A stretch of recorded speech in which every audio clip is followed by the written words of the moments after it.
What keeps a person alive when everything has been taken away? When freedom is gone. When dignity is stripped. When hope seems impossible. In Man's Search for Meaning, Viktor Frankl, a psychiatrist and Holocaust survivor, explores one life-changing truth: even in the darkest suffering, life can still have meaning. Part 1, Life in the Concentration Camps. The first half of the book is not theory. It is experience. Frankl describes his time inside Nazi concentration camps, where prisoners lost their names, their possessions, their families, their futures. They were reduced to numbers. Starved. Humiliated. Forced into brutal labor. Yet even in that unimaginable suffering, Frankl observed something extraordinary: not everyone broke in the same way. Some prisoners lost hope quickly. Others, though equally starved and beaten, held on. Why? The last human freedom.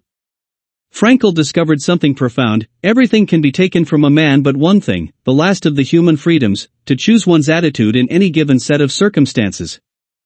Even when they couldn't control their environment, some prisoners controlled their response. They chose dignity over despair. Kindness over cruelty. Hope over surrender. That choice made the difference between spiritual death and inner survival.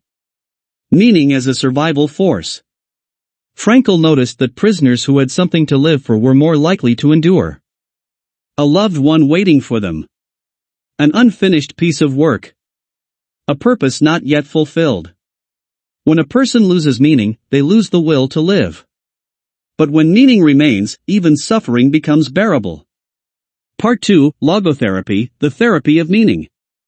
After surviving the camps, Frankl developed a psychological approach called logotherapy. Unlike other therapies focused on pleasure or power, logotherapy is centered on one core idea: the primary human drive is not pleasure. It is not success. It is meaning. How we find meaning. Frankl explains that meaning can be found in 3 ways.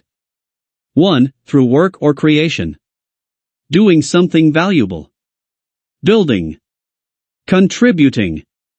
Creating. 2. Through love. Caring deeply for another person. Seeing their uniqueness. Finding purpose in connection. 3. Through suffering. When suffering is unavoidable, we can still choose our response. Suffering itself is not meaningful. But the way we endure it can be. Suffering with purpose. One of the most powerful messages in the book is this: pain is inevitable. But despair is optional. Frankl does not glorify suffering. He acknowledges its horror. Yet he insists that humans always retain one power: the power to decide who they will be. In the face of suffering. Responsibility over happiness. Modern culture tells us to chase happiness. Frankl suggests something different: happiness cannot be pursued directly. It must result from living meaningfully. Instead of asking, "What do I want from life?" ask, "What does life expect from me?" That shift changes everything. The core message. Man's Search for Meaning teaches that you cannot always control circumstances. You cannot always avoid pain. You cannot always predict tragedy. But you can always choose your attitude. And that choice defines your humanity. Final thought. In a world full of distraction and comfort, this book reminds us of something deeper: life is not about avoiding suffering. It is about finding meaning, no matter what happens. And when you have a reason to live, you can endure almost anything.